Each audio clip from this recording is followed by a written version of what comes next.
The year is 1177, the darkest hour for the Crusader kingdoms. The tide was turning fast, overwhelmed by a resurgent Islamic world united under one man, Saladin. Commanding over 100,000 warriors, Saladin's reputation alone could empty castles.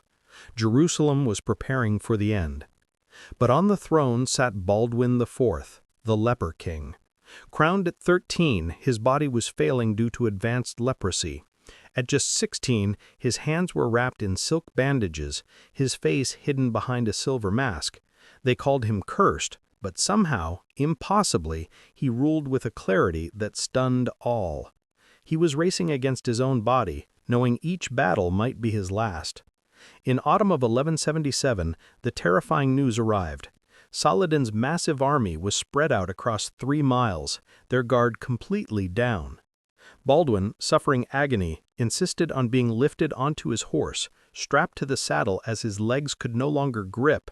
The Leper King raised his silver-masked face and declared, "God gave me this disease so that when we achieve victory, no man can claim it was by human strength alone." At exactly 2 p.m., Baldwin raised his bandaged hand, the signal. 500 lances dropped.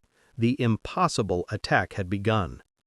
Saladin's fatal mistake was tactical. He missed a crucial detail, a series of ravines cutting the plain, which would funnel his fleeing men into death traps. The sight of 500 men charging 26,000 shocked the Mamluks.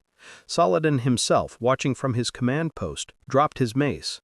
The Templar wedge, a human spear of 80 knights, smashed into the half-formed Muslim center. The sound was like mountains colliding. 300 Mamluks were crushed in those first seconds. The Crusaders drove deeper like a blade, defying military logic.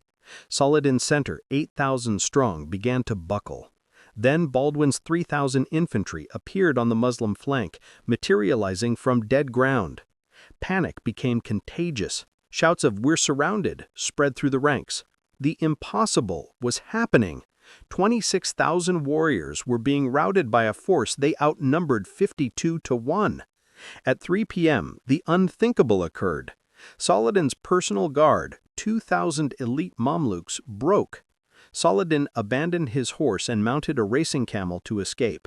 The sight of their sultan fleeing on a pack animal shattered the last Muslim resistance. The ravines, the natural features Baldwin had recognized, became charnel houses. Men fell in layers, the dead cushioning the dying, bodies filling the ravines to create bridges of flesh.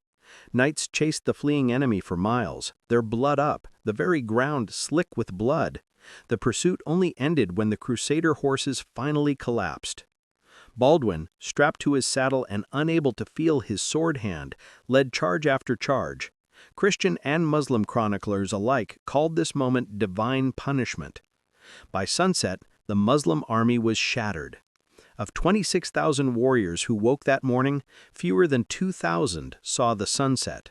The Crusaders suffered heavy losses but achieved annihilation on a scale medieval warfare rarely witnessed. The material gains were immense. Saladin's entire war chest, gold, weapons, and supplies for 26,000 men was captured, making the bankrupt kingdom of Jerusalem solvent for a decade. Saladin arrived in Cairo with fewer than 2,000 survivors, his reputation destroyed. The Muslim chroniclers called it the most terrible catastrophe to befall Islam in this age. The battle's physical toll on Baldwin was catastrophic, yet he endured for 8 more years. Saladin, the man who had known no defeat, later said of the Leper King, "I feared that man more than any army." Just 2 years after Baldwin's death in 785, Saladin reconquered Jerusalem. Montgessard remains history's most extreme example of odds overcome. It is proof that in battle, morale matters more than mathematics. Sometimes, courage counts more than counting.